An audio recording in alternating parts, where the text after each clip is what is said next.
Hello everyone, I am Rishabh and welcome to Digi Edushala. आज हम अपनी यूपीपीसीएस आरओ एआरओ से संबंधित टेस्ट सीरीज नंबर 8 करेंगे, जिसमें हम फुल लेंथ टेस्ट करेंगे। इससे पहले 1 से 7 तक टेस्ट सीरीज हम कंप्लीट कर चुके हैं। यदि आपने हमारी वीडियोस नहीं देखी है तब आप हमारी प्लेलिस्ट में जाकर वीडियोस देख सकते हैं। और इसी के साथ यदि आपको इस लेक्चर की पीडीएफ चाहिए तब आप हमारे टेलीग्राम चैनल डिजी एडुशाला को ज्वाइन कर सकते हैं।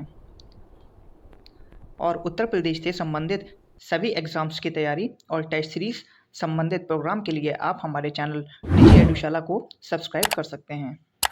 चलिए शुरू करते हैं। इसमें क्वेश्चन नंबर 1, प्राचीन भारतीय इतिहास को जानने के विभिन्न स्रोतों के अंतर्गत शामिल पुरातात्विक स्रोत अभिलेख के संदर्भ में दिए गए कथनों पर विचार करें तथा कूट की सहायता से सही विकल्प का चयन करें। इसमें हमें 3 विकल्प दिए हैं। इसमें बताना है कि कौन कौन से कथन सत्य हैं। इसमें पहला है, मास्की, गुर्जरा एवं निट्टूर से प्राप्त अभिलेखों में सम्राट अशोक को देवनाम पियदसी कहा गया। 2, मंदसौर अभिलेख का संबंध मालवा नरेश यशोधर्मन से है। 3, गिरनार अभिलेख से खारवेल के शासन की घटनाओं का क्रमबद्ध विवरण प्राप्त होता है। इसमें कथन 2, मंदसौर अभिलेख का संबंध मालवा नरेश यशोधर्मन से है, सत्य है। इसके अलावा 1 और 3 दोनों ही कथन असत्य हैं, क्योंकि मास्की, गुर्जरा एवं निट्टूर से प्राप्त जो भी अभिलेख हैं उसमें सम्राट अशोक को अशोक नाम से ही वर्णित किया गया है। और साथ ही गिरनार अभिलेख जो कि खारवेल नहीं रुद्रदामन की विजयों से संबंधित था। इस तरह हमारा केवल 2 कथन ऑप्शन बी सत्य है। नेक्स्ट क्वेश्चन है, न्यूमिस्मेटिक्स कहा जाता है। ए, अभिलेखों के अध्ययन को। बी, विलुप्त हो चुके साक्ष्यों के अध्ययन को। सी, सिक्कों के अध्ययन को। डी, इनमें से कोई नहीं। इसका सही उत्तर है विकल्प सी, सिक्कों के अध्ययन को न्यूमिस्मेटिक्स कहा जाता है। और इसी के साथ अभिलेखों के अध्ययन को एपिग्राफी कहते हैं। इस तरह हमारा विकल्प सी सही उत्तर होगा। नेक्स्ट है, इसमें आपको एक तरफ संहिता और दूसरी तरफ उनके ब्राह्मण ग्रंथ दिए हैं। आपको बताना है कि कौन सा सुमेलित हैं। सबसे पहले ऋग्वेद जो कि ऐत्रेय एवं कौशिकी से संबंधित है। यजुर्वेद का संबंध शतपथ एवं तैत्तिरीय ब्राह्मण से है। वहीं सामवेद जो कि पंचविश एवं षड्विश ब्राह्मण ग्रंथ से संबंधित है। और अथर्ववेद जो कि गौपथ ब्राह्मण ग्रंथ से संबंधित है। इस तरह 4, 3, 2 और 1 हमारे सही विकल्प होंगे। 4, 3, 2 और 1 विकल्प बी। नेक्स्ट है कथन और कारण। कथन ए, हड़प्पाई शासन व्यवस्था में वर्णिक वर्ग की भूमिका महत्वपूर्ण एवं प्रधान थी। कारण है, हड़प्पावासी वाणिज्य एवं व्यापार की तरफ अधिक आकर्षित थे। इसका सही उत्तर है ऑप्शन ए तथा आर दोनों ही सही हैं और आर ए का सही स्पष्टीकरण भी करता है। सैंधव सभ्यता की उन्नति का मुख्य कारण उन्नत कृषि तथा व्यापार था, इसलिए वणिक वर्ग की भूमिका महत्वपूर्ण हो जाती है इसमें। नेक्स्ट है, मनुस्मृति में विवाह के कुल कितने प्रकार बताए गए हैं। ए 5, बी 8, सी 9, डी 12। इसका सही उत्तर होगा ऑप्शन बी। मनुस्मृति में विवाह के कुल 8 प्रकार बताए गए हैं। इन 8 प्रकार के विवाह को 2 भागों में बांटा जाता है, जिनमें एक में प्रशंसनीय विवाह जिसके अंतर्गत 4 विवाह शामिल हैं, वहीं दूसरे में निंदनीय विवाह जिसमें 4 विवाह शामिल हैं। यदि हम प्रशंसनीय विवाह की बात करें तो इसमें ब्रह्म विवाह, देव विवाह, आर्ष विवाह और प्रजापत्य विवाह शामिल हैं। वहीं निंदनीय विवाह की बात करें तो इसमें असुर विवाह, गंधर्व विवाह, पैशाच विवाह और राक्षस विवाह शामिल हैं। इस तरह विकल्प बी 8 हमारा सही उत्तर होगा। नेक्स्ट है, किस एक भारतीय शासक ने सीरिया के शासक एंटियोकस प्रथम से सूखी अंजीर, मीठी मदिरा एवं दार्शनिक की मांग की थी। ए बिम्बिसार, बी चंद्रगुप्त मौर्य, सी मिनांडर, डी बिंदुसार। इसका सही उत्तर है ऑप्शन डी बिंदुसार ने सीरिया के शासक एंटियोकस प्रथम से सूखी अंजीर, मीठी मदिरा एवं दार्शनिक की मांग की थी। बिंदुसार जो कि मौर्य साम्राज्य के संस्थापक चंद्रगुप्त मौर्य के उत्तराधिकारी थे। इस तरह विकल्प डी हमारा सही उत्तर होगा।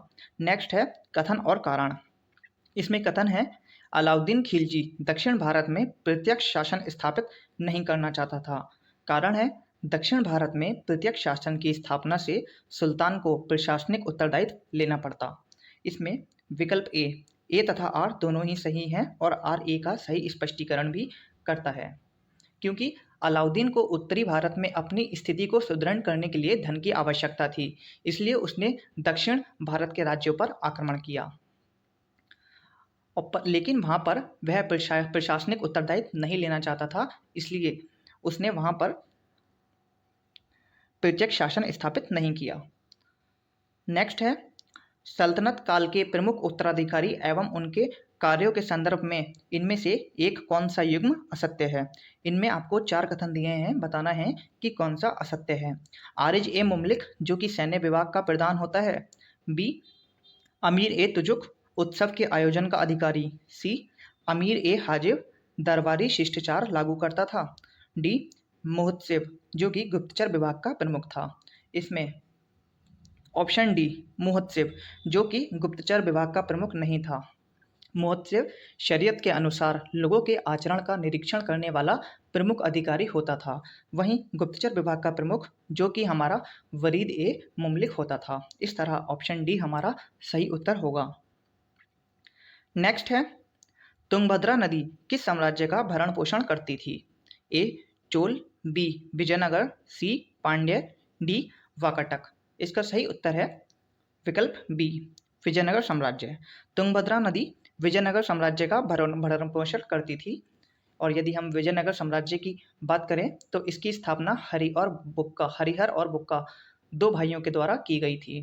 विजयनगर साम्राज्य के अंतर्गत 4 राजवंश संगम, सुलुव, तुलुव एवं अराविडु शामिल हैं, जिन्होंने 300 वर्ष से अधिक समय तक शासन किया था। नेक्स्ट है इसमें शंकराचार्य द्वारा स्थापित मठों एवं स्थानों के संदर्भ में सूची 1 को सूची 2 से सुमेलित करें तथा कूट की सहायता से सही उत्तर का चयन करें। इसमें आपको एक तरफ मठ और दूसरी तरफ उनकी अवस्थिति दी है, आपको सुमेलित करना है कि कौन कहाँ अवस्थित है। यदि हम वेदांत मठ की बात करें तो जो कि श्रृंगेरी दक्षिण भारत में अवस्थित है। वहीं गोवर्धन मठ जगन्नाथपुरी पूर्वी भारत से संबंधित है। शारदा मठ जो कि द्वारिका पश्चिमी भारत से संबंधित है और ज्योतिर्मठ बद्रीनाथ उत्तर भारत से संबंधित है। इस तरह 2, 1, 4 और 3 विकल्प हमारे सत्य हैं। Option D. नेक्स्ट है शेरशाह सूरी के राजनीतिक अभियानों के संदर्भ में कौन सा एक युग्म सही सुमेलित है। ए मालवा अभियान 1541 में, बी रायसीन अभियान 1543, सी मारवाड़ का अभियान 1545 और डी कालंजर का अभियान 1544। इसमें ऑप्शन बी रायसीन अभियान जो कि 1543 में हुआ था सही सुमेलित है। इसके अलावा मालवा अभियान जो कि 1542 में हुआ था, वहीं मारवाड़ का अभियान जो कि 1544 और कालिंजर का अभियान 1545 में हुआ था। इस तरह विकल्प बी हमारा सही उत्तर होगा। नेक्स्ट है अकबर द्वारा जारी सबसे बड़ा स्वर्ण सिक्का कहलाता था। ए इलाही, बी संसव, सी जलाली, डी दाम। इसका सही उत्तर है विकल्प बी अकबर द्वारा जारी सबसे बड़ा सिक्का जो कि संसव कहलाता था। इसके अलावा शेरशाह सूरी द्वारा चांदी का रुपया एवं तांबे का दाम चलाया गया था। नेक्स्ट है हमारा औरंगजेब द्वारा दक्षिण भारत में चलाए गए अभियानों के नेतृत्वकर्ताओं का सही क्रम होगा। इसमें ऑप्शन ए औरंगजेब द्वारा दक्षिण भारत में चलाए गए अभियान में सबसे पहले शाइस्ता खां, उसके बाद जयसिंह, उसके बाद मुअज्जम और सबसे लास्ट में औरंगजेब आएंगे। इस तरह विकल्प ए हमारा सही उत्तर होगा। नेक्स्ट है कथन और कारण। कथन है ए मुगल काल में मनसबदारी प्रथा विद्यमान थी। कारण है मनसबदारों का चयन योग्यता के आधार पर होता था। इसका सही उत्तर है ऑप्शन बी। ए और आर दोनों ही सही हैं और आर ए का सही स्पष्टीकरण नहीं करता है। मुगल काल में मनसबदारी व्यवस्था मध्य एशिया से प्रेरित दशमलव पद्धति पर आधारित प्रशासनिक व्यवस्था थी। मनसबदार का आशय ऐसे व्यक्तियों से था जो राजकीय नौकरी करते थे। यह एक समेकित व्यवस्था थी जिसमें सैन्य, नागरिक तथा अमीर सभी शामिल थे। मनसबदार को नगद एवं जागीर दोनों के रूपों में पारिश्रमिक दिया जाता था। जब मनसबदारों को जागीर दी जाती थी तब उन्हें जागीरदार कहा जाता था। अतः सभी जागीरदार मनसबदार तो होते थे, लेकिन सभी मनसबदार जागीरदार नहीं होते थे। इस तरह विकल्प बी हमारा सही उत्तर होगा। नेक्स्ट है, सूची 1 को सूची 2 से सुमेलित करना है। सूची 1 में स्वतंत्र राज्य और सूची 2 में उनके संस्थापक। सबसे पहले हैदराबाद। हैदराबाद जो कि चिंकलीज खां द्वारा स्थापित किया गया था। वहीं कर्नाटक, कर्नाटक को सादत उल्ला खां के द्वारा स्थापित किया गया था। अवध, अवध को बुरहान उल मुल्क के द्वारा स्थापित किया था, जिसे हम सादत खां के नाम से भी जानते हैं। और वहीं केरल, केरल को मार्तंड वर्मा द्वारा स्थापित किया गया था। इस तरह विकल्प 2, 1, 3 और 4 हमारा सही होगा। ऑप्शन बी 2, 1, 3 और 4। नेक्स्ट है, पुर्तगाली वायसराय के संदर्भ में निम्नलिखित कथनों पर विचार कीजिए। 1. अल्फांसो डी अल्बुकर्क ऐसा पुर्तगाली वायसराय था जिसने भारत पर प्रभुत्व स्थापित करने हेतु शांत जल की नीति को अपनाया था, या फिर शांत जल की नीति का संचालन किया था। कथन 2 है, नीनो डी कुन्हा 1529 में वायसराय बनकर भारत आया तथा उसने 1503 में कोचीन की जगह गोवा को पुर्तगाली की राजधानी बनाया। इसमें आपको बताना है दोनों कथनों में कौन सत्य है। इसमें विकल्प बी केवल 2 सत्य है। नीनो डी कुन्हा 1529 में वायसराय बनकर भारत आया था और उसने 1503 में कोचीन की जगह गोवा को पुर्तगाली की राजधानी बनाया था। वहीं हम अल्फांसो डी अल्बुकर्क की बात करें तो यह 1509 में भारत में पुर्तगाल के दूसरे वायसराय के रूप में आया था और फ्रांसिस्को डी अल्मीडा के शांत जल की नीति को इसने बंद करा था। और हम अल्बुकर्क की बात करें तो अल्बुकर्क को भारत में पुर्तगाली साम्राज्य का वास्तविक संस्थापक माना जाता है। नेक्स्ट क्वेश्चन है हमारा, निम्नलिखित युग्मों में कौन सा युग्म सही सुमेलित है? दिए गए कूट की सहायता से उत्तर चुनें। प्रथम कर्नाटक युद्ध 1746, द्वितीय कर्नाटक युद्ध 1749, प्रथम आंग्ल मैसूर युद्ध 1767 और द्वितीय आंग्ल मैसूर युद्ध 1780। इसमें आपको बताना है कि कौन कौन से सुमेलित हैं।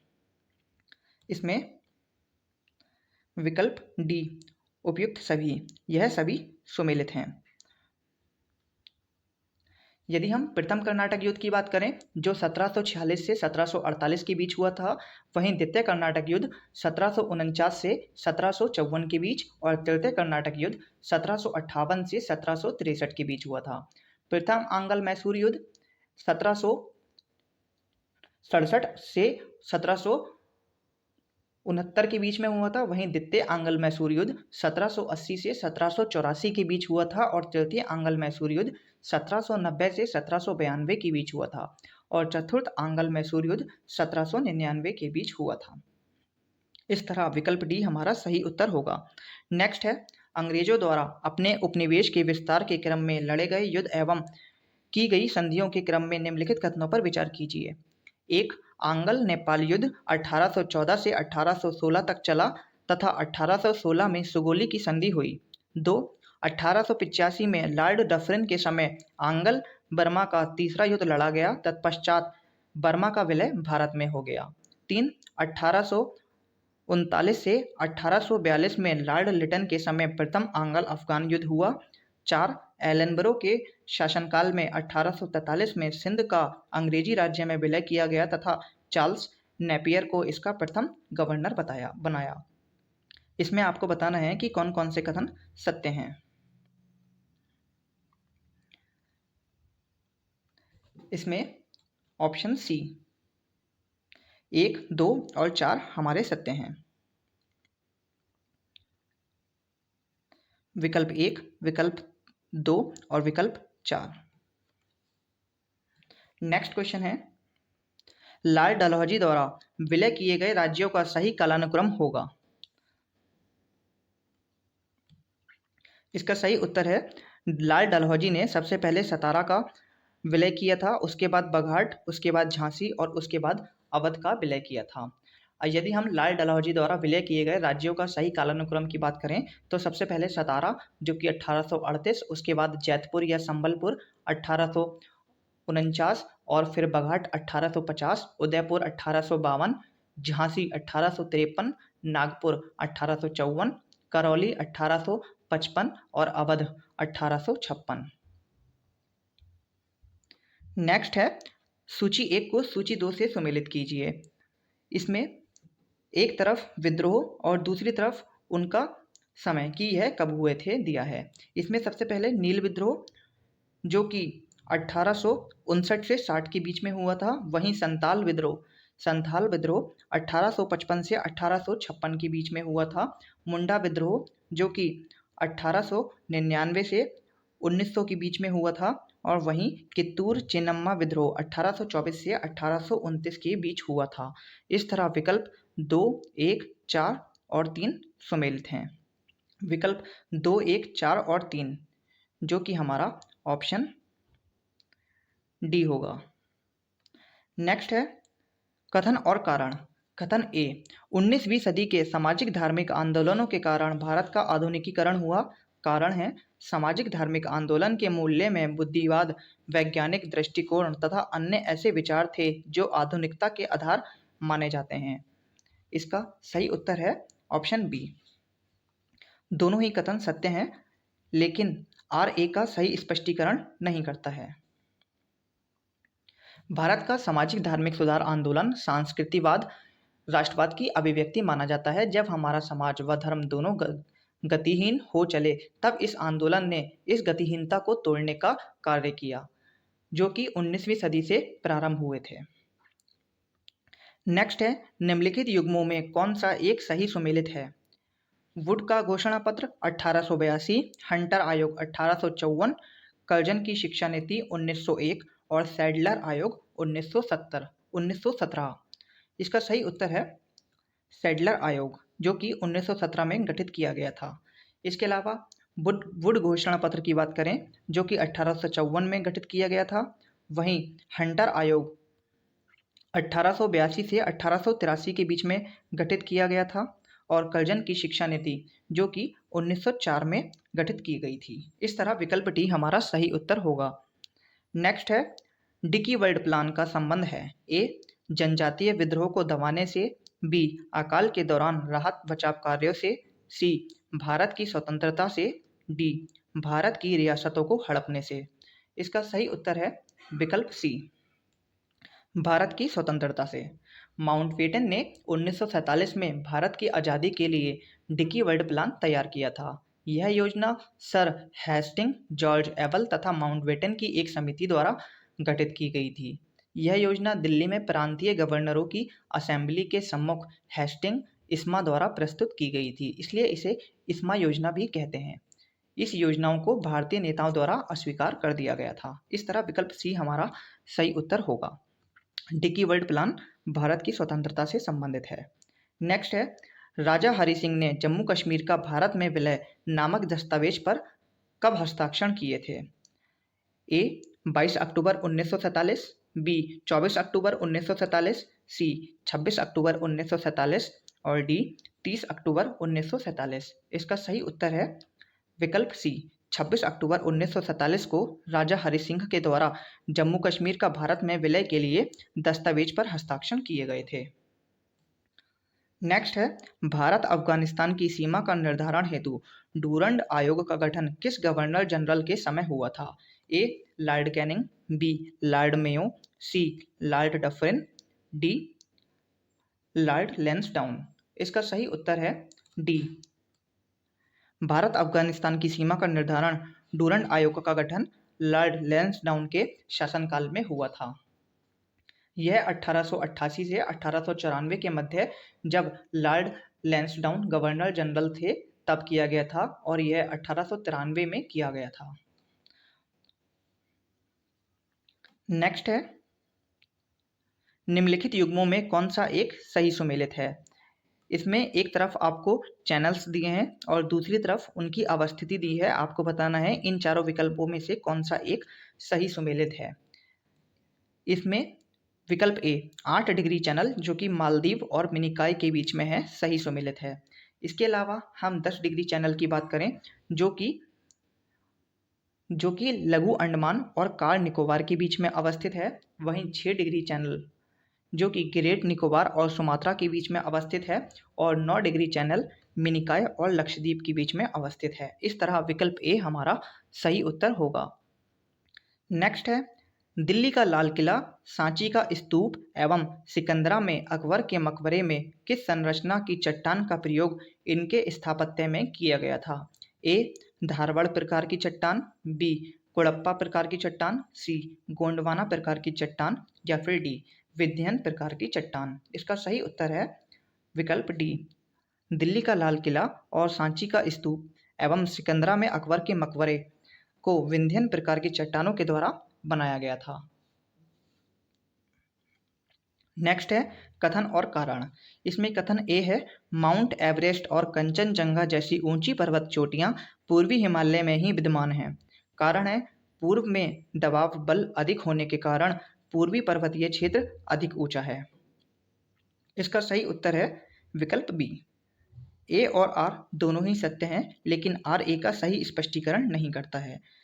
पूर्व में दबाव बल के अधिक होने के कारण पूर्वी पर्वतीय क्षेत्र अधिक ऊंचे हैं। यही कारण है कि माउंट एवरेस्ट और कंचनजंगा जैसी ऊंची पर्वत चोटियां पूर्वी हिमालय में ही विद्यमान हैं। इसी के साथ हिमालय की श्रेणी भारत की ओर उत्तल तथा तिब्बत की ओर अवतल हो गई है। नेक्स्ट है, भारत के प्रमुख दर्रे तथा उनसे प्रशस्त मार्ग के संदर्भ में सूची 1 को सूची 2 से सुमेलित करें एवं नीचे दिए गए कूट की सहायता से सही उत्तर का चयन करें।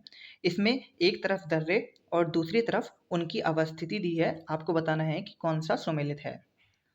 इसमें जाराला दर्रा जो कि भारत और चीन के बीच में स्थित है, जेलेपला दर्रा गंगटोक और लहासा के बीच अवस्थित है, पांगसाउ जो कि अरुणाचल प्रदेश और म्यांमार के बीच अवस्थित है, वहीं तुजु दर्रा मणिपुर और म्यांमार के बीच अवस्थित है। इस तरह विकल्प 2, 1, 4 और 3 हमारा सही सुमेलित है, जो कि हमारे विकल्प बी में दिया है। नेक्स्ट क्वेश्चन है, शोला वन पाए जाते हैं ए नीलगिरी पहाड़ी में, बी अन्नामलाई की पहाड़ी पर, सी पालनी की पहाड़ी पर, डी उपयुक्त सभी। इसका सही उत्तर है शोला वन नीलगिरी की पहाड़ी, अन्नामलाई की पहाड़ी और पलानी की पहाड़ी सभी जगह पाए जाते हैं। इस तरह विकल्प डी हमारा सही उत्तर होगा। नेक्स्ट है, सूची 1 को सूची 2 से सुमेलित करना है। एक तरफ खनिज और दूसरी तरफ उनकी खान दी हैं। आपको बताना है कि कौन सा सुमेलित है। इसमें जस्ता जो कि जांवर से संबंधित है, वहीं सोना हट्टी से और क्रोमाइट सुकिंदा से और पाइराइट अमझोर से संबंधित है। इस तरह विकल्प 3, 4, 2 और 1 हमारा सही सुमेलित होगा। 3, 4, 2 और 1 विकल्प सी। नेक्स्ट है, लैटेराइट मृदा के संदर्भ में कौन सा एक कथन सत्य नहीं है? ए इस मृदा का विकास उन क्षेत्रों में अधिक हुआ है जहां तापमान एवं वर्षा उच्च होती है। बी इस मृदा में जैव पदार्थ नाइट्रोजन, फास्फोरस तथा कैल्शियम की कमी रहती है। सी इस मृदा में बागवानी कृषि उपयुक्त रहती है। डी यह मृदा सूखने के बाद चिपचिपी रहती है। इसमें विकल्प डी जो कि गलत है। लैटेराइट मृदा सूखने के बाद बहुत कड़ी तथा पथरीली हो जाती है, इसलिए इस मृदा का उपयोग मकान निर्माण में आने वाली ईंट बनाने में किया जाता है। इस तरह विकल्प डी हमारा सत्य है।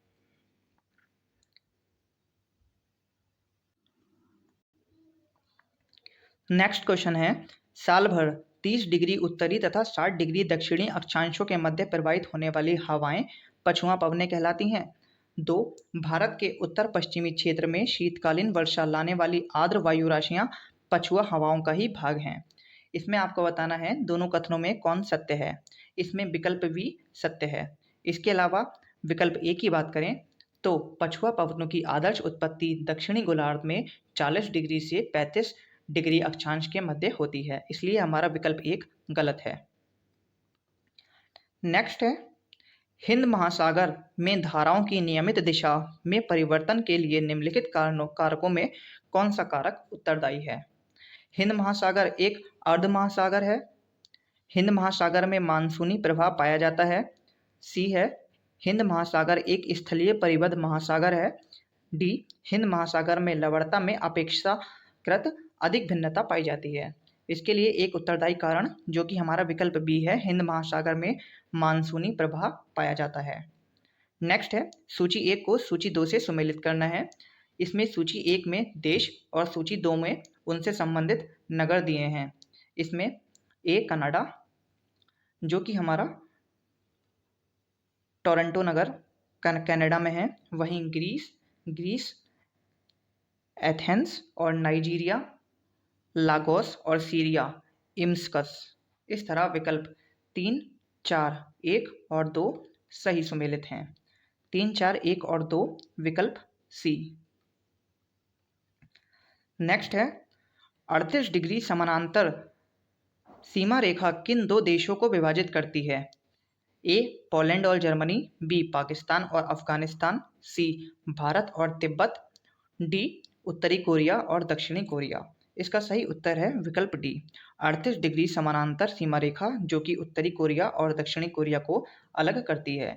नेक्स्ट है, सामान्यतः पृथ्वी की सतह से ऊंचाई बढ़ने के साथ तापमान में कमी आती है क्योंकि वायुमंडल पृथ्वी की सतह से केवल ऊपर की ओर गर्म हो सकता है। 2, ऊपरी वायुमंडल में आर्द्रता अधिक होती है और 3, ऊपरी वायुमंडल में हवा का घनत्व कम होता है।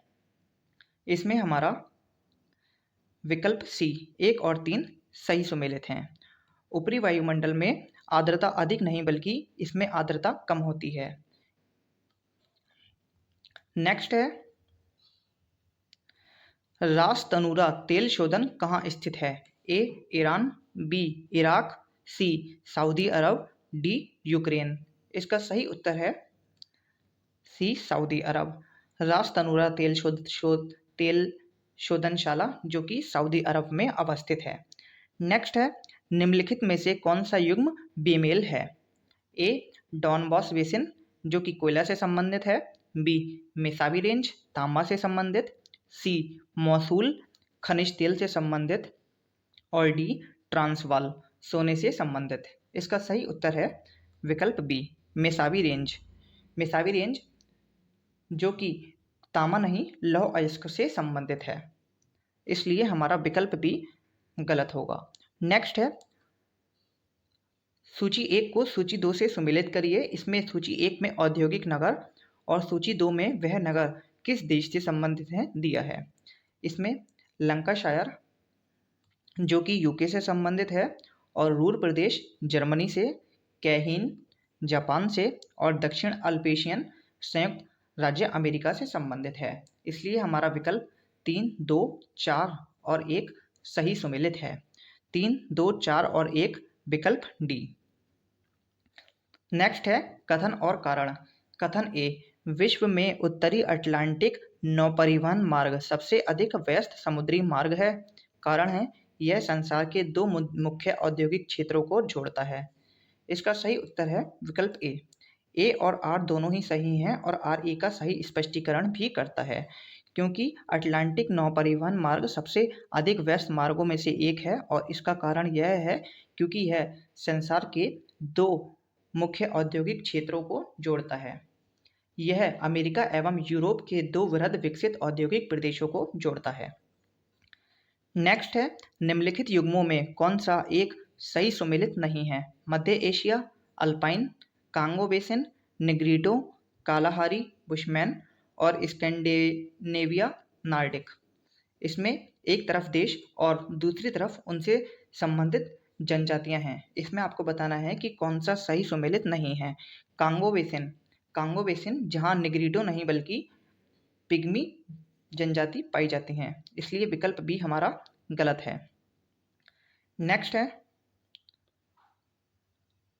निम्नलिखित पर विचार करें। 1 Italy, 2 France, C Canada, 4 Spain. उपयुक्त में कहाँ रक्त वर्षा होती है? दिए गए कूट की सहायता से सही उत्तर चुनें। इसमें विकल्प सी केवल एक, इटली। रक्त वर्षा केवल इटली में होती है। नेक्स्ट है लॉम्बोक जलडमरू किन दो द्वीपों के मध्य स्थित है? ए लॉम्बोक और संबावा, बी संबावा और जावा, सी जावा और बाली, डी बाली और लॉम्बोक। इसका सही उत्तर है विकल्प डी, बाली और लॉम्बोक के मध्य लॉम्बोक जलडमरू अवस्थित है। यह जलडमरू जावा सागर को हिंद महासागर से भी जोड़ता है। नेक्स्ट है ग्रेनेडा अवस्थित है? ए प्रशांत महासागर में, बी भूमध्य महासागर में, सी कैरेबियन महासागर में और डी इनमें से कोई सा नहीं। इसका सही उत्तर है विकल्प सी, ग्रेनेड, जो कि कैरेबियन सागर में अवस्थित है। नेक्स्ट है निम्नलिखित में से कौन सा सही सुमेलित नहीं है? डाउन्स, जो कि उष्णकटिबंधीय घास के मैदान होते हैं, स्टेपीज शीतोष्णकटिबंधीय घास के मैदान, सेल्वास उष्णकटिबंधीय वन और टैगा शीतोष्णकटिबंधीय वन। इसका सही उत्तर है डाउन्स, जो कि उष्णकटिबंधीय घास के मैदान नहीं होते हैं, यह शीतोष्णकटिबंधीय घास के मैदान होते हैं। इस तरह विकल्प ए हमारा सही उत्तर होगा। नेक्स्ट है निम्नलिखित फसलों में से किस एक को जिप्सम की अधिक मात्रा की आवश्यकता होती है? ए धान, बी गेहूं, सी मूंगफली और डी बरसीम। इसका सही उत्तर है विकल्प सी, मूंगफली। मूंगफली को अधिक मात्रा में जिप्सम की आवश्यकता होती है, इसलिए विकल्प सी हमारा सही उत्तर होगा। नेक्स्ट है सूची 1 को सूची 2 से सुमेलित करना है। नेक्स्ट है सूची 1 को सूची 2 से सुमेलित करें एवं नीचे दिए गए कूट की सहायता से सही उत्तर का चयन कीजिए। इसमें एक तरफ दोआब और उससे सूची 2 में संबंधित नदियां दी हैं। इसमें आपको बताना है कौन सुमेलित है। बिस्ट दोआब, जो कि ब्यास और सतलज से संबंधित है, वहीं बारी दोआब रावी और व्यास, रचना दोआब रावी और चेनाब और छाछ दोआब चेनाब और जेलम से संबंधित है। इस तरह विकल्प 3, 2, 1 और 4 हमारे सत्य हैं। 3, 2, 1 और 4 जो कि हमारा विकल्प ए होगा। नेक्स्ट है भारतवर्ष की ऊंची चोटी कौन सी है? ए माउंट एवरेस्ट, बी कंचनजंगा, सी Godwin Austin, D Nanda Devi. इसका सही उत्तर है विकल्प सी, गार्डविन ऑस्टिन, जिसे हम केटू के नाम से भी जानते हैं। यह भारतवर्ष की सर्वोच्च चोटी है। यह भारत के केंद्र शासित प्रदेश लद्दाख में अवस्थित है। इस क्षेत्र पर पाकिस्तान का अवैध कब्जा है। नेक्स्ट है मैकमोहन रेखा का निर्धारण कब हुआ था? ए 1909 में, बी 1912 में, सी 1914 में, डी 1935 में। इसका सही उत्तर है विकल्प सी, 1914 में मैकमोहन रेखा का निर्धारण हुआ था। मैकमोहन रेखा जो कि भारत और चीन के मध्य अवस्थित है। इस रेखा को सर हेनरी मैकमोहन के द्वारा निर्धारित किया गया था। नेक्स्ट है निम्नलिखित जिलों में कौन सा एक हरदोई के साथ सीमा साझा नहीं करता है? ए सीतापुर, बी लखीमपुर खीरी, सी बरेली, डी उन्नाव। इसका सही उत्तर है विकल्प सी, बरेली, जो कि हरदोई के साथ सीमा साझा नहीं करता है। यदि हम हरदोई के साथ सीमा साझा करने वाले जनपद की बात करें तो लखीमपुर खीरी, लखनऊ, कानपुर, फर्रुखाबाद, सीतापुर, उन्नाव, कन्नौज और शाहजहांपुर जो कि हरदोई से सीमा साझा करने वाले जनपद हैं। इस तरह विकल्प सी हमारा सही उत्तर होगा। नेक्स्ट है पूर्व से पश्चिम की दिशा की ओर यात्रा करने के दौरान आप उत्तर प्रदेश के कुछ शोध संस्थानों को देखते हैं। इनका सही क्रम क्या होगा? इसमें हम सबसे पहले साग भाजी अनुसंधान संस्थान केंद्र देखेंगे, उसके बाद दीनदयाल पशु अनुसंधान केंद्र और उसके बाद वीवी गिरी लेबर इंस्टीट्यूट। इस तरह विकल्प बी हमारा सही उत्तर होगा। नेक्स्ट है कतर्निया घाट वन्यजीव विहार के संदर्भ में कौन सा कथन असत्य नहीं है? अर्थात असत्य नहीं है मतलब कि कौन सा कथन सत्य है। इसमें हमें सत्य कथन की पहचान करनी है। इसमें विकल्प बी, गिरवा या गेरुआ नदी इस विहार से होकर प्रवाहित होती है। कतर्निया घाट वन्यजीव विहार जहाँ से गिरवा और गेरुआ नदी प्रवाहित होती है। इसके अलावा कतर्निया घाट वन्यजीव अभयारण्य उत्तर प्रदेश के बहराइच जिले में है। इसकी स्थापना 1975 में की गई थी और 1987 में इसे प्रोजेक्ट टाइगर के दायरे में लाया गया था। इसलिए विकल्प बी हमारा सही उत्तर है। नेक्स्ट है, उत्तर प्रदेश की राजधानी एवं इसके नामकरण के संदर्भ में कौन सा या से कथन सत्य है? एक 1857 की क्रांति के बाद 1858 में दिल्ली परिक्षेत्र को उत्तर पश्चिम प्रांत से अलग करते हुए इसका मुख्यालय आगरा कर दिया गया। बी 2 वर्ष 1877 में उत्तर पश्चिमी प्रांत तथा अवध का आपस में विलय कर दिया गया। 3 वर्ष 1937 में इस प्रांत को संयुक्त प्रांत की संज्ञा दी गई। इसमें विकल्प सी 2 और 3 सत्य हैं।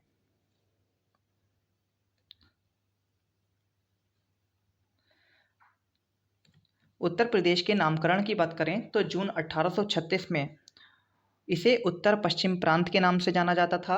1877 में उत्तर पश्चिमी प्रांत आगरा एवं अवध क्षेत्र, 1902 में संयुक्त प्रांत आगरा एवं अवध क्षेत्र और 1950 में इसे उत्तर प्रदेश का नाम दिया गया। वहीं उत्तर प्रदेश की राजधानी की बात करें तो 1836 से 1858 तक इसकी राजधानी आगरा थी। 1858 से 1921 के बीच राजधानी को इलाहाबाद कर दिया गया और 1921 से 1935 तक लखनऊ उत्तर प्रदेश की आंशिक राजधानी के रूप में रही और 1935 के बाद लखनऊ को उत्तर प्रदेश की राजधानी का पूर्णतः रूप दे दिया गया। नेक्स्ट क्वेश्चन है, निम्नलिखित युग्मों में से कौन सा बेमेल है? सुरहाताल पक्षी विहार बलिया में अवस्थित है। कछुआ वन्यजीव विहार वाराणसी, सुर सरोवर पक्षी विहार आगरा और बेती पक्षी विहार चंदौली। इसका सही उत्तर है विकल्प डी, बेती पक्षी विहार चंदौली नहीं बल्कि प्रतापगढ़ में अवस्थित है।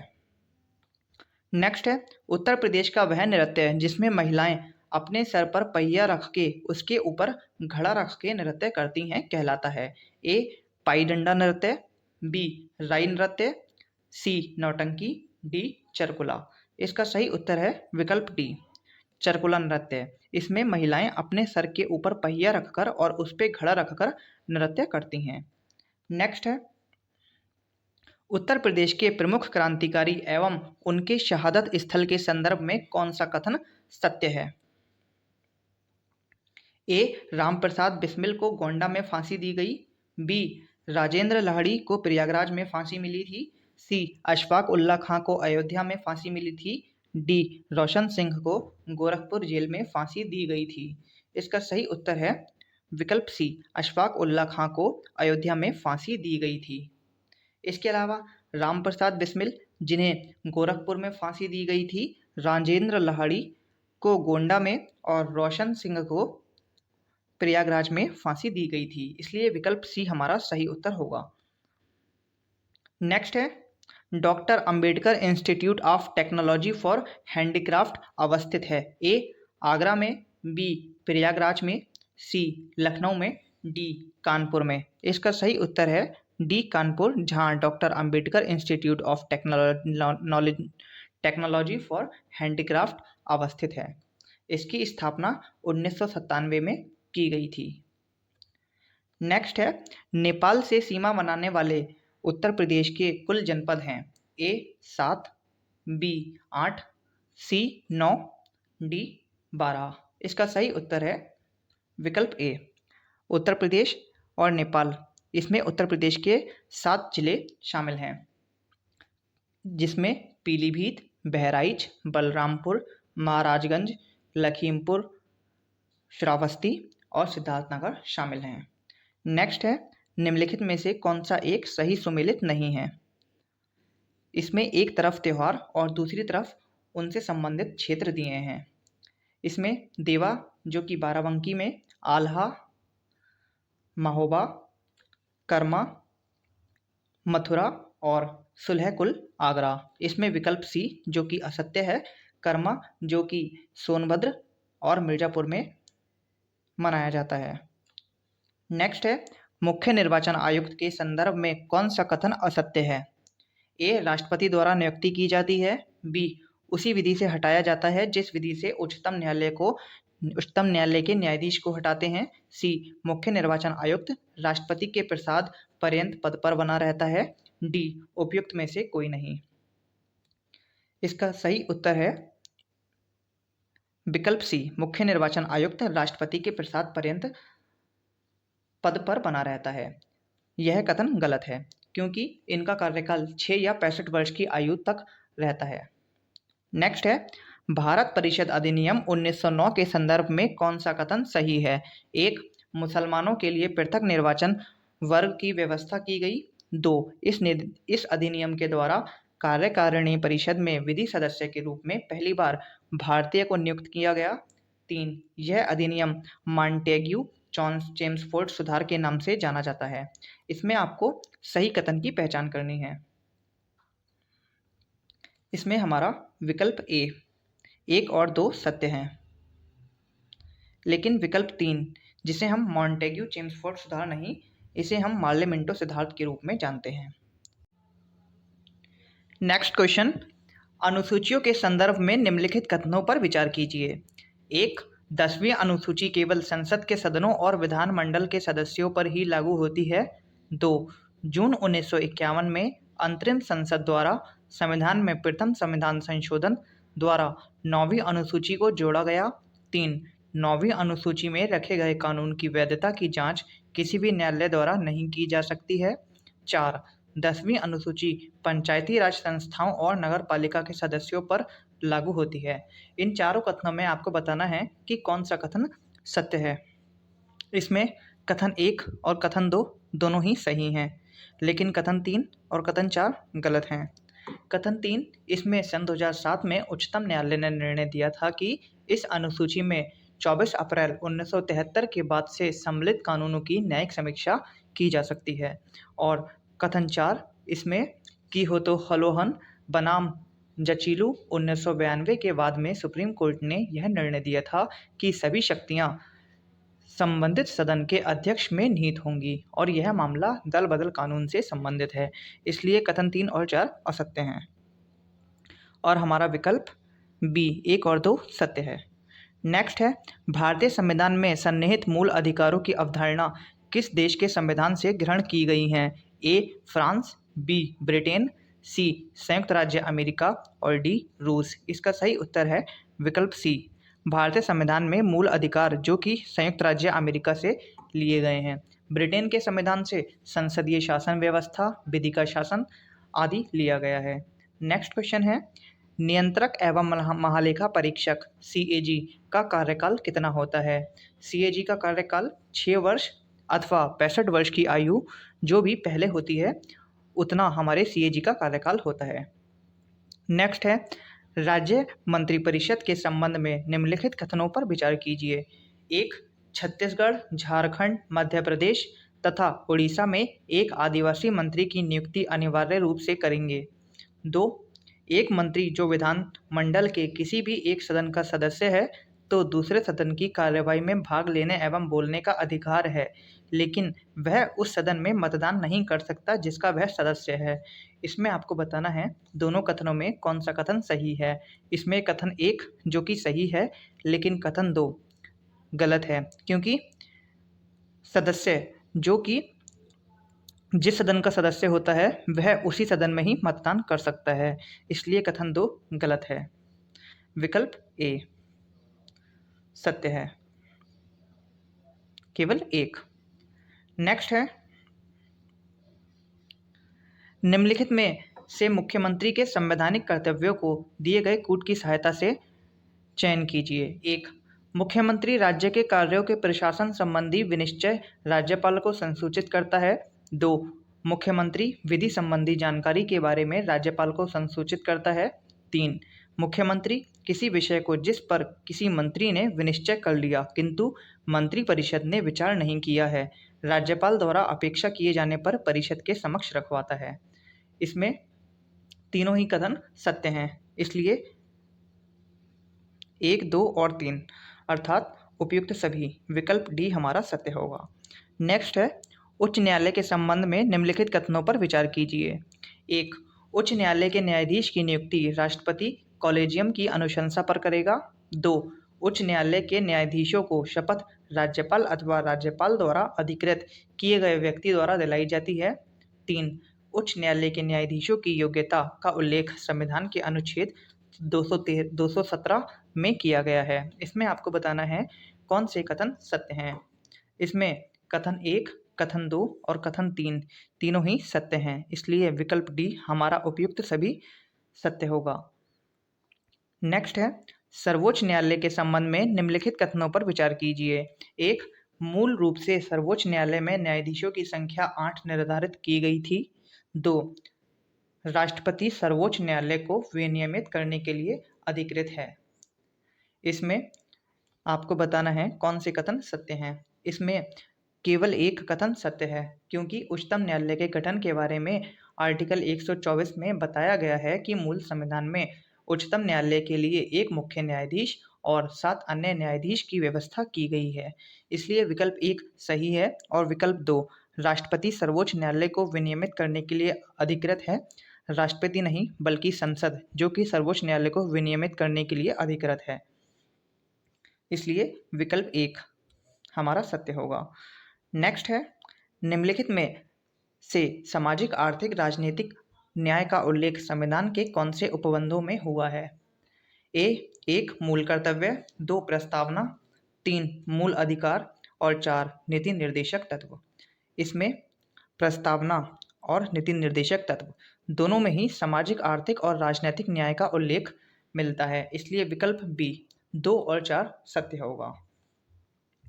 नेक्स्ट है, लोक लेखा समिति के संदर्भ में निम्नलिखित कथनों पर विचार कीजिए। इस समिति के 22 सदस्य होते हैं, जिनमें दूसरा 15 सदस्य राज्यसभा व 7 सदस्य लोकसभा से होते हैं।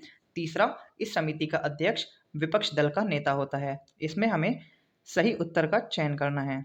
इसमें विकल्प सी 1 और 3 सत्य है। इस समिति में 22 सदस्य होते हैं और अध्यक्ष विपक्ष दल का नेता होता है, लेकिन इसमें 15 सदस्य लोकसभा से जबकि 7 सदस्य राज्यसभा से होते हैं। इसलिए विकल्प 2 हमारा गलत होगा और सही विकल्प सी 1 और 3। नेक्स्ट है, राष्ट्रीय आपातकाल के संदर्भ में निम्नलिखित कथनों पर विचार कीजिए। 1. राष्ट्रीय आपातकाल के दौरान लोकसभा के कार्यकाल को एक बार में 1 वर्ष के लिए बढ़ाया जा सकता है। 2. एक बार संसद द्वारा मंजूरी मिलने के बाद राष्ट्रीय आपातकाल 6 माह तक जारी रहता है। इसमें आपको बताना है कौन से कथन सत्य हैं। इसमें कथन 1 और कथन 2 दोनों ही सत्य हैं, इसलिए विकल्प सी हमारा सही उत्तर होगा। नेक्स्ट क्वेश्चन है, 92वें संविधान संशोधन अधिनियम के द्वारा 8वीं अनुसूची में कौन कौन सी भाषाएं जोड़ी गई थीं। आपका क्वेश्चन नंबर 73, जिसका आंसर इसमें गलत है, क्योंकि एक भी विकल्प हमारा सत्य नहीं है।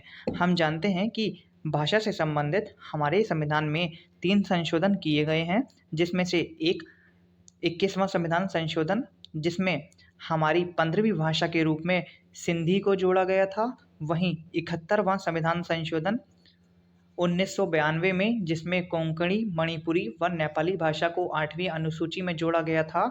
और सबसे लास्ट में 92वां संविधान संशोधन। 92वें संविधान संशोधन के द्वारा सन 2003 में बोडो, डोंगरी, मैथिली व संथाली भाषा को 8वीं अनुसूची में जोड़ा गया था। इस तरह क्वेश्चन नंबर 79 का सॉल्यूशन हमने आपको प्रोवाइड करा दिया गया है, लेकिन इसके विकल्प इसमें गलत दिए हैं। नेक्स्ट क्वेश्चन है, उपराष्ट्रपति बनने के लिए योग्यताएं हैं। 1. वह भारत का नागरिक हो। 2. न्यूनतम आयु 35 वर्ष हो। 3. राज्यसभा सदस्य बनने की योग्यता रखता हो। इसमें कूट है केवल 1 और 2, बी 2 और 3, सी 1 और 3, डी उपयुक्त सभी। इसमें हमारे विकल्प 1, 2 और 3 तीनों ही सही हैं। इस तरह विकल्प डी हमारा सही उत्तर होगा, उपयुक्त सभी। नेक्स्ट है, भारतीय संविधान की आधारभूत संरचना में संशोधन नहीं कर सकते हैं, ऐसा प्रावधान कौन से वाद में किया गया था। ए गोलकनाथ मामले में, बी केशवानंद भारती मामले में, सी शंकर प्रसाद मामले में, डी सज्जन सिंह मामले में। इसका सही उत्तर है विकल्प बी, केशवानंद भारती मामले में भारतीय संविधान की आधारभूत संरचना का वर्णन किया गया था। यह मामला 1973 में आया था। इस तरह विकल्प बी हमारा सही उत्तर होगा। नेक्स्ट है, सेवा क्षेत्र अर्थव्यवस्था के किस क्षेत्र को कहा जाता है? एक, प्राथमिक क्षेत्र, बी, द्वितीयक क्षेत्र, सी, तृतीयक क्षेत्र और डी, चतुर्थक क्षेत्र। इसका सही उत्तर होगा विकल्प सी, तृतीयक क्षेत्र, जिसे हम सेवा क्षेत्र के रूप में भी जानते हैं। इसमें परिवहन, व्यापार, डाक सेवा, बैंकिंग आदि सेवाएं शामिल की जाती हैं। नेक्स्ट है, एशिया प्रशांत आर्थिक सहयोग अर्थात Asia Pacific economic corporation APEC के संदर्भ में निम्नलिखित कथनों पर विचार कीजिए। एक, एपीईसी वर्तमान में 21 सदस्य अर्थव्यवस्थाओं वाला संगठन है। दो, एपीईसी का मुख्यालय सिंगापुर में स्थित है। तीन, एपीईसी सदस्य अर्थव्यवस्थाओं का लक्ष्य संतुलित, समावेशी, संपोषणीय तथा समृद्धि का सृजन करना है। इसमें आपको बताना है कौन से कथन सत्य हैं। इसमें विकल्प 1, 2 और 3 तीनों ही सत्य हैं, इसलिए विकल्प डी हमारा उपयुक्त सभी सही उत्तर होगा। नेक्स्ट है, विदेशी विनिमय प्रबंधन अधिनियम, जिसे हम फेमा के रूप में भी जानते हैं, के संदर्भ में निम्नलिखित कथनों में से कौन से कथन सही हैं? ए, फेमा का उद्देश्य विदेशी मुद्रा का प्रबंधन करना तथा विदेशी मुद्रा को बढ़ाने के उद्देश्य से विदेशी भुगतान को अधिक से अधिक सुविधाजनक बनाना है। बी, 1 जून सन 2000 को भारत में फेरा के स्थान पर फेमा को लागू किया गया। सी, फेमा के अंतर्गत दो स्थिति का उत्तरदायित्व प्रबंधन एजेंसी पर होता है। डी, उपयुक्त सभी। इसका सही उत्तर है विकल्प डी, उपयुक्त सभी, अर्थात तीनों ही कथन हमारे सत्य हैं। 1 जून सन 2000 को भारत में फेरा के स्थान पर फेमा को लागू किया गया था। नेक्स्ट है, वित्त आयोग के कार्यों के संदर्भ में निम्नलिखित कथनों पर विचार कीजिए। भारत की संचित निधि को बढ़ाने के संदर्भ में आवश्यक सिफारिश करना।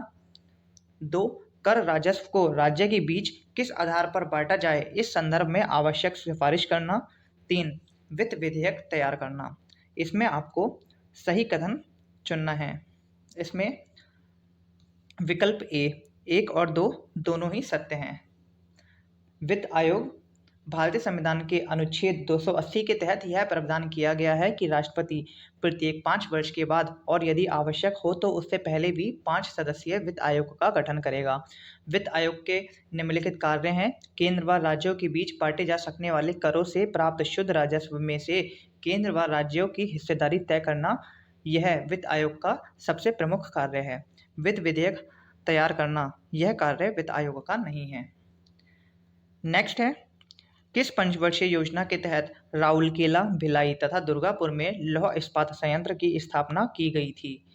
ए, द्वितीय पंचवर्षीय योजना, बी, तृतीय पंचवर्षीय योजना, सी, छठी पंचवर्षीय योजना, डी, 11वीं पंचवर्षीय योजना।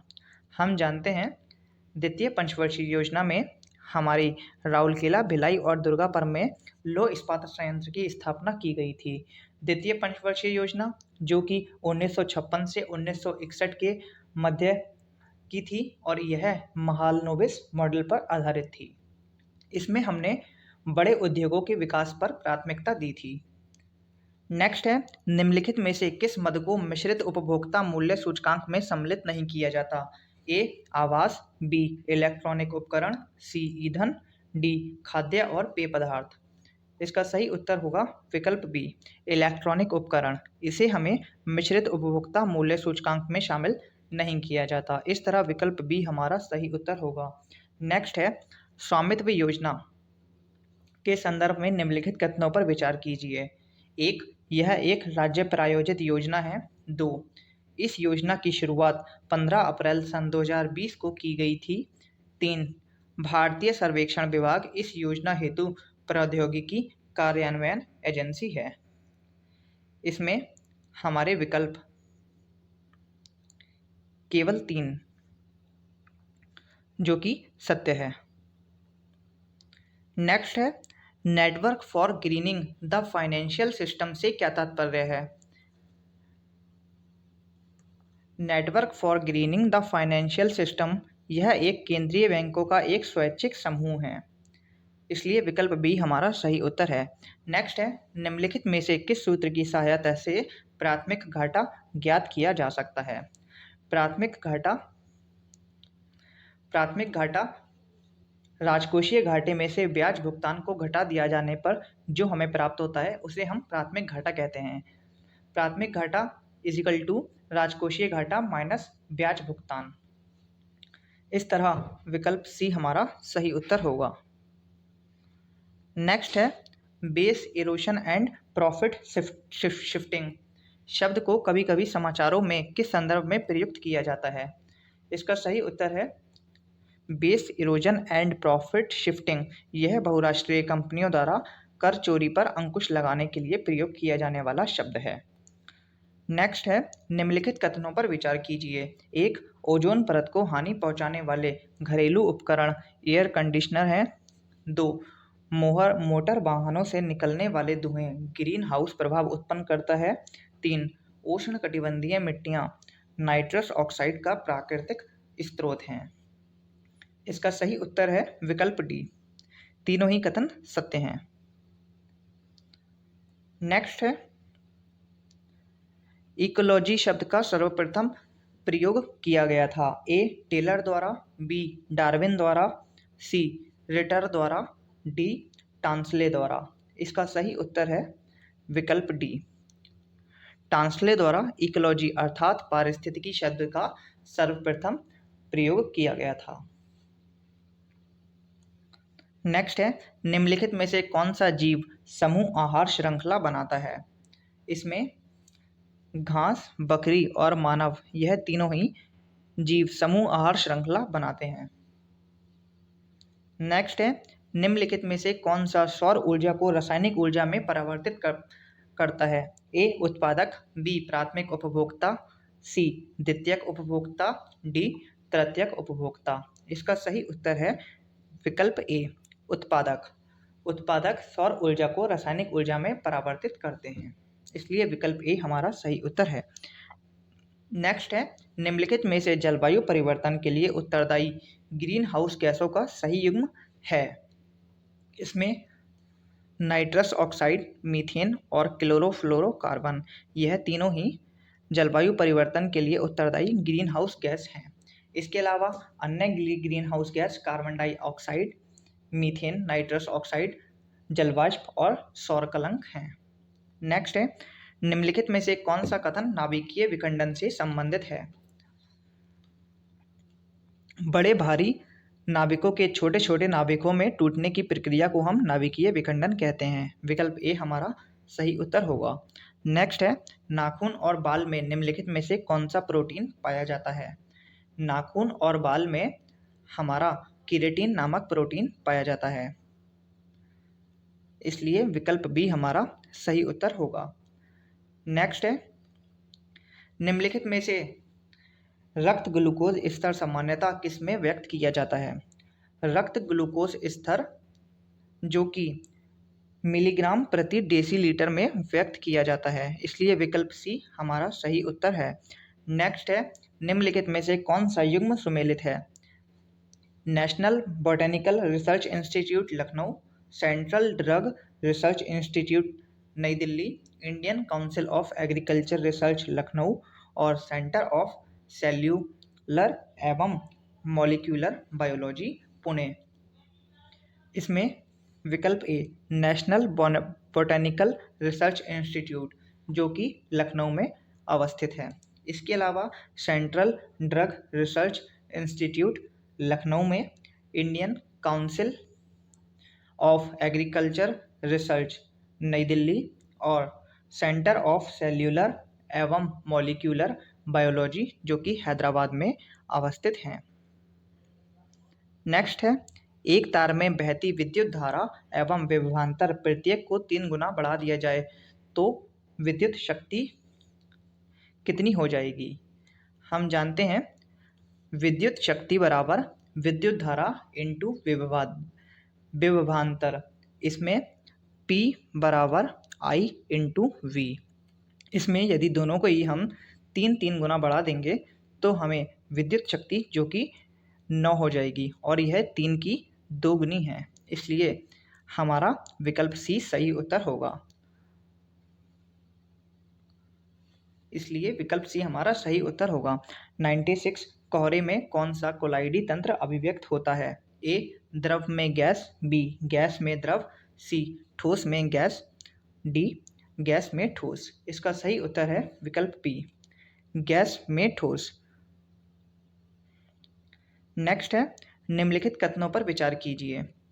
1 फीताकृमि एक लिंगी होते हैं। 2 फाइलेरिया निमेटोड होते हैं। 3 गोलकृमि एक लिंगी होते हैं। 4 केंचुआ उभयलिंगी होते हैं। इसका सही उत्तर है विकल्प बी 2, 3 और 4 तीनों ही सत्य हैं। इसमें फीताकृमि हमारा उभयलिंगी होता है, इसलिए विकल्प 1 हमारा गलत उत्तर होगा। नेक्स्ट है सूची 1 को सूची 2 से सुमेलित करना है। इसमें एक तरफ फसल और दूसरी तरफ उनकी किस्म दी हैं। इसमें लोबिया पूसा कोमल से संबंधित है। मिर्च पूसा सदाबहार, फूल गोभी पूसा शुभ्रा और सरसों पूसा स्वर्णिम। इस तरह 4, 3, 1 और 2 हमारे सही उत्तर होंगे, जो कि विकल्प बी है। नेक्स्ट स्विस चीज़ में पाया जाने वाला बैक्टीरिया है। स्विस चीज़ में पाए जाने वाला बैक्टीरिया जिसे प्रोपिओनी बैक्टीरियम शर्मेनाई कहते हैं, इसलिए विकल्प सी सही है। नेक्स्ट है गाइनिकोमैस्ट्रिया के संदर्भ में कौन सा कथन सत्य है? गाइनिकोमैस्ट्रिया इनमें लिंग गुणसूत्र 2 के बजाय 3 प्रायः XX और Y होते हैं, विकल्प बी। नेक्स्ट है निम्नलिखित कथनों पर विचार कीजिए। जल में घुलनशील विटामिन बी और सी हैं। 2 वसा में घुलनशील विटामिन ए, डी, ई एवं के हैं। 3 विटामिन को सहायक आहार कारक भी कहा जाता है। इसका सही उत्तर है विकल्प डी अर्थात उपयुक्त सभी, क्योंकि हमारे 1, 2 और तीनों ही कथन सत्य हैं। नेक्स्ट है किसी वस्तु का भार होता है। ए पृथ्वी की सतह पर सब जगह समान, बी ध्रुवों पर अधिकतम, सी विषुवत रेखा पर अधिकतम, डी ध्रुवों पर न्यूनतम। इसका सही उत्तर है विकल्प बी ध्रुवों पर अधिकतम। वस्तु का भार ध्रुवों पर सबसे अधिक होता है। नेक्स्ट है जल का आपेक्षिक घनत्व सबसे अधिक किस ताप पर होता है? 277.15 केल्विन पर जल का आपेक्षिक घनत्व सबसे अधिक होता है। नेक्स्ट है 1 नीले एवं बैंगनी रंग का तरंगदैर्घ्य कम होता है। 2 लाल रंग का प्रकीर्णन सबसे कम होता है। 3 घास का रंग हरा दिखाई देता है क्योंकि यह हरे रंग के प्रकाश को अवशोषित करता है। इसका सही उत्तर है विकल्प बी 1 और 2। इसमें घास का रंग हरा दिखाई देता है क्योंकि यह हरे रंग के प्रकाश को हमारी आंखों पर परावर्तित करता है, ना कि अवशोषित। नेक्स्ट है कार के पीछे के यातायात के दृश्यावलोकन के लिए किस दर्पण का प्रयोग किया जाता है? ए समतल दर्पण, बी उत्तल दर्पण, सी गोलीय दर्पण, डी बेलनाकार दर्पण। इसका सही उत्तर है विकल्प बी कार के पीछे के दृश्य को देखने के लिए उत्तल दर्पण का प्रयोग किया जाता है। नेक्स्ट निम्नलिखित कथनों पर विचार कीजिए। हाल ही में जारी विश्व बौद्धिक संपदा संगठन द्वारा जारी वैश्विक नवाचार सूचकांक सन 2022 में भारत को 49वां स्थान प्राप्त किया है। 2 इसका मूल उद्देश्य नवाचारों और तकनीकों को सामाजिक व आर्थिक चुनौतियां एवं बदलावों में शामिल करना है। इसमें विकल्प बी सत्य है, लेकिन एक असत्य है क्योंकि इसमें 49वां नहीं 46वां स्थान प्राप्त हुआ था। नेक्स्ट है किसे भारत का महान्यायवादी अटॉर्नी जनरल नियुक्त किया गया है? भारत का महान्यायवादी अर्थात अटॉर्नी जनरल आर वेंकट रमणी को नियुक्त किया गया है, इसलिए विकल्प सी सत्य है। नेक्स्ट है विश्व हरित अर्थव्यवस्था शिखर सम्मेलन का आयोजन कहाँ किया गया? ए दुबई, बी टोक्यो, सी कोलकाता, डी बीजिंग। इसका सही उत्तर है दुबई, जहां विश्व हरित अर्थव्यवस्था शिखर सम्मेलन का आयोजन किया गया। नेक्स्ट है निम्नलिखित कथनों पर विचार कीजिए। हाल ही में यूनेस्को ने 48 भारतीय विरासत वस्त्रों की सूची जारी की। 2. यूनेस्को की स्थापना 1945 में हुई थी। 3. यह पेरिस फ्रांस में स्थित है। आपको बताना है कि कौन सा कथन सत्य है। इसमें विकल्प 2 और 3 सत्य हैं, जबकि एक गलत है। हाल ही में यूनेस्को ने 50 भारतीय विरासत वस्तुओं की सूची जारी की है। नेक्स्ट है, किन 2 राज्यों में सशस्त्र बल अधिनियम अफस्पा और 6 महीने के लिए तक बढ़ा दिया गया। अफस्पा को अरुणाचल प्रदेश और नागालैंड में 6 महीने के लिए बढ़ा दिया गया। नेक्स्ट है, निम्नलिखित कथनों पर विचार कीजिए। स्वांते पावो को फिजियोलॉजी मेडिसिन के क्षेत्र में नोबेल पुरस्कार सन 2022 से सम्मानित किए जाने की घोषणा की गई। 2. स्वीडिश वैज्ञानिक अल्फ्रेड नोबेल की वसीयत के माध्यम से वर्ष 1885 में 5 श्रेणियों में नोबेल पुरस्कार की स्थापना की गई। इसमें बताना है आपको कौन सा कथन सत्य है, कौन सा कथन सत्य नहीं है। इसमें विकल्प भी सत्य नहीं है, क्योंकि यह 1885 नहीं बल्कि 1895 में नोबेल पुरस्कार की स्थापना की गई थी। इसके अलावा विकल्प 1 सत्य है, इसलिए विकल्प ए। नेक्स्ट है, हाल ही में किसे चुनाव आयोग का नेशनल आइकन बनाया गया है। चुनाव आयोग का नेशनल आइकन जो कि पंकज त्रिपाठी को बनाया गया है, विकल्प डी। नेक्स्ट, निम्नलिखित कथनों पर विचार कीजिए। 1. हाल ही में एनी एनॉक्स को वर्ष सन 2022 का साहित्य नोबेल पुरस्कार दिया गया है। 2. वर्ष 1901 में शुरू हुए नोबेल पुरस्कार के 119 साल के इतिहास में 2 बार साहित्य का नोबेल पुरस्कार स्थगित किया जा चुका है। इसका सही उत्तर है विकल्प डी। आपको बताना था कि कौन सा कथन सही नहीं है। इसमें दोनों ही कथन सही नहीं है। हाल ही में कहां पर सतत पर्वतीय विकास शिखर सम्मेलन 11 आयोजित किया जा रहा है। ए कर्नाटक, बी गुजरात, सी गोवा, डी लेह। इसका सही उत्तर है डी लेह, जहां पर सतत पर्वतीय विकास शिखर सम्मेलन 11 का आयोजन किया जाएगा। यह आयोजन 10 से 12 अक्टूबर सन 2022 के बीच में आयोजित किया गया था। नेक्स्ट है, कौन सा राज्य अक्टूबर सन 2023 में 37वें राष्ट्रीय खेलों की मेजबानी करेगा। ए मध्य प्रदेश, बी गोवा, सी हरियाणा, डी गुजरात। इसका सही उत्तर है विकल्प बी गोवा, जो कि 37वें राष्ट्रीय खेलों की मेजबानी करेगा। हाल ही में किसने एजुकेशन 4.0 रिपोर्ट जारी की है। ए विश्व आर्थिक मंच, बी यूनेस्को, सी नीति आयोग और डी इनमें से कोई नहीं। इसका सही उत्तर है विश्व आर्थिक मंच, जिसने हाल ही में एजुकेशन 4.0 रिपोर्ट जारी की है। नेक्स्ट है, हाल ही में किस शहर ने वर्ल्ड ग्रीन सिटी अवार्ड सन 2022 जीता है। ए बिहार, बी छत्तीसगढ़, सी मध्य प्रदेश, डी हैदराबाद। इसका सही उत्तर है विकल्प डी हैदराबाद, जिसने वर्ल्ड ग्रीन सिटी अवार्ड सन 2022 जीता था। नेक्स्ट, भारत और किस देश के बीच संयुक्त मानवीय सहायता अभ्यास टाइगर ट्रम्प का आयोजन किया गया है। अमेरिका और भारत के बीच में संयुक्त मानवीय सैन्य अभ्यास टाइगर ट्रम्प का आयोजन किया गया है। नेक्स्ट 4 और 12 का तीसरा समानुपाती है। ए 32, बी 36, सी 40 और डी 48। यदि हम तीसरा समानुपाती x मान लें तो हमारी इक्वेशन 4:12 12:x हो जाएगा।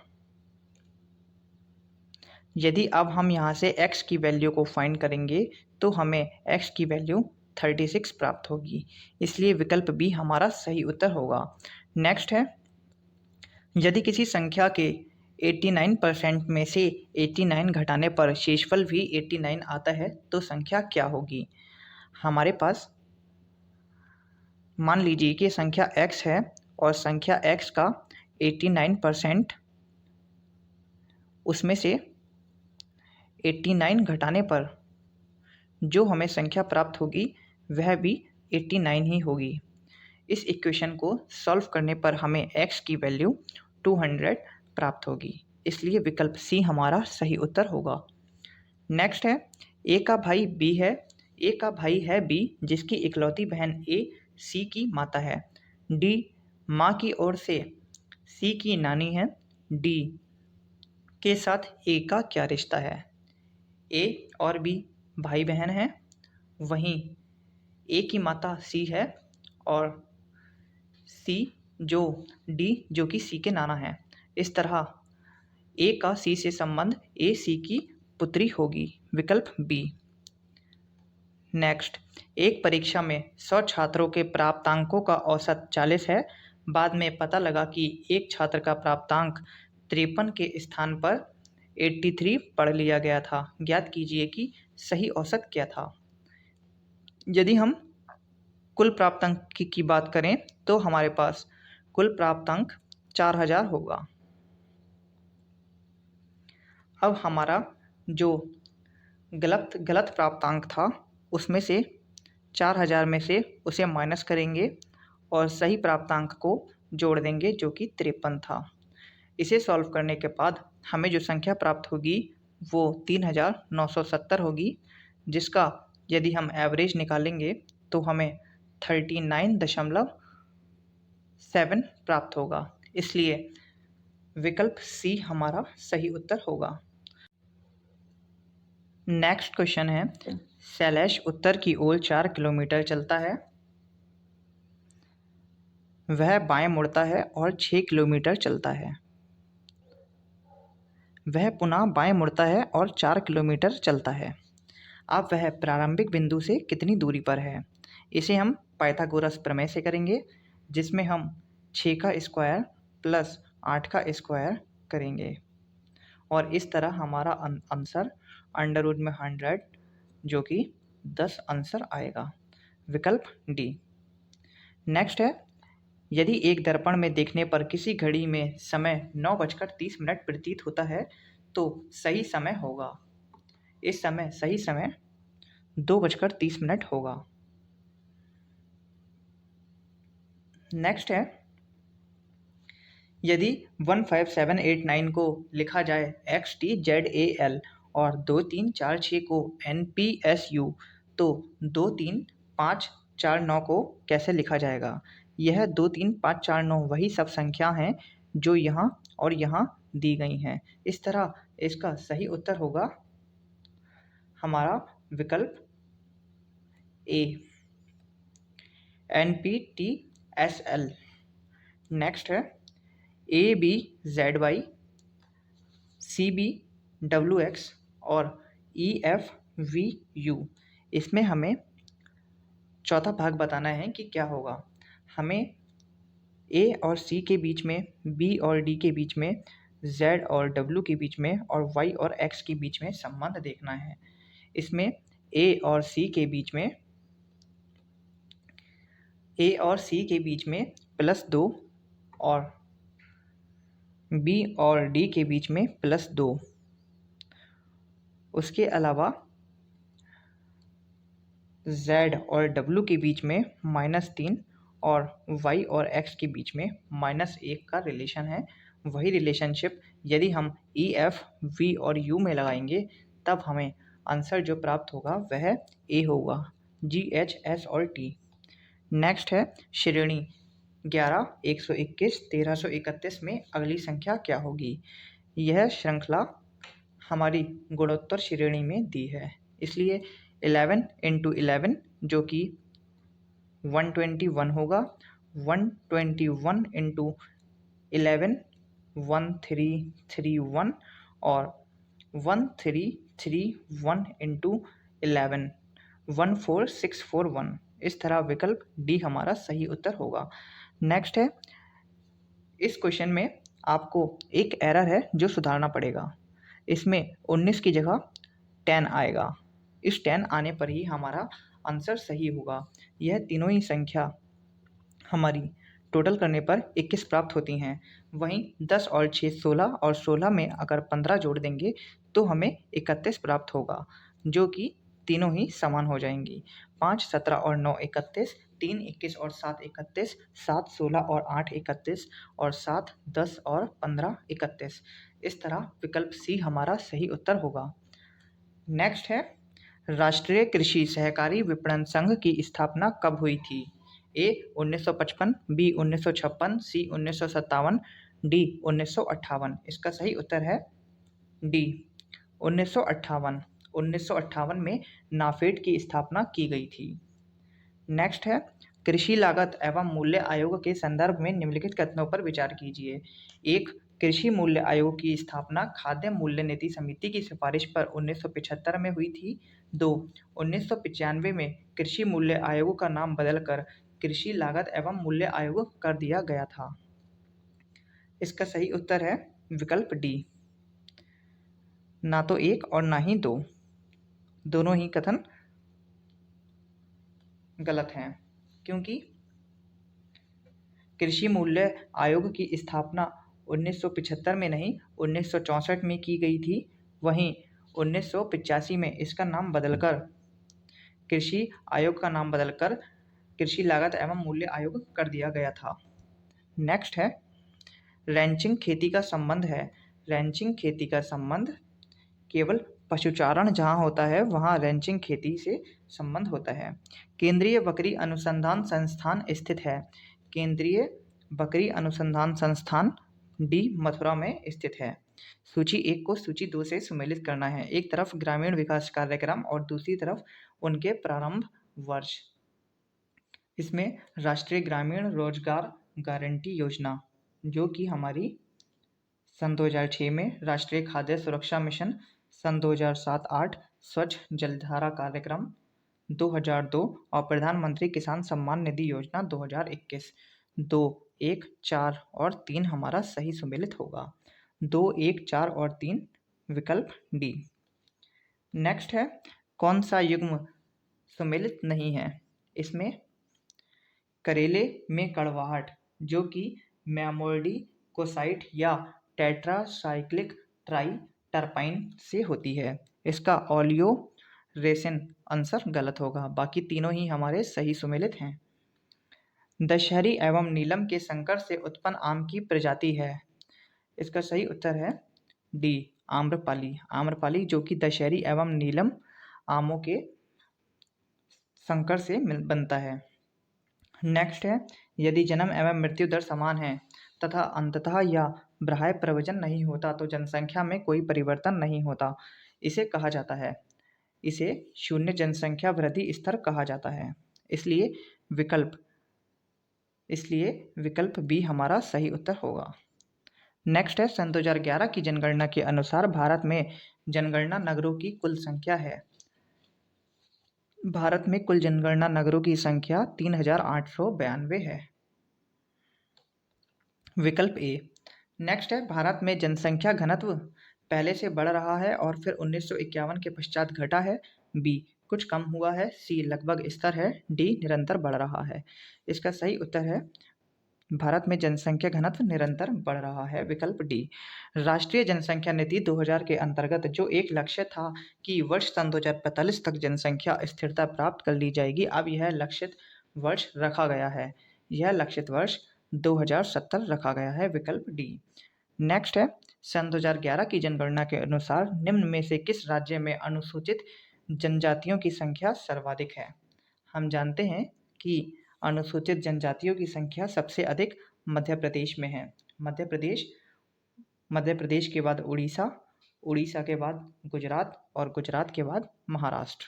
इसलिए विकल्प सी हमारा सही उत्तर होगा। धन्यवाद। यदि आपको हमारे लेक्चर्स पसंद आते हैं तब आप हमारे चैनल को लाइक, शेयर एंड सब्सक्राइब कीजिए। इसी के साथ टेलीग्राम से जुड़ने के लिए डिजी एजुशाला को ज्वाइन कीजिए।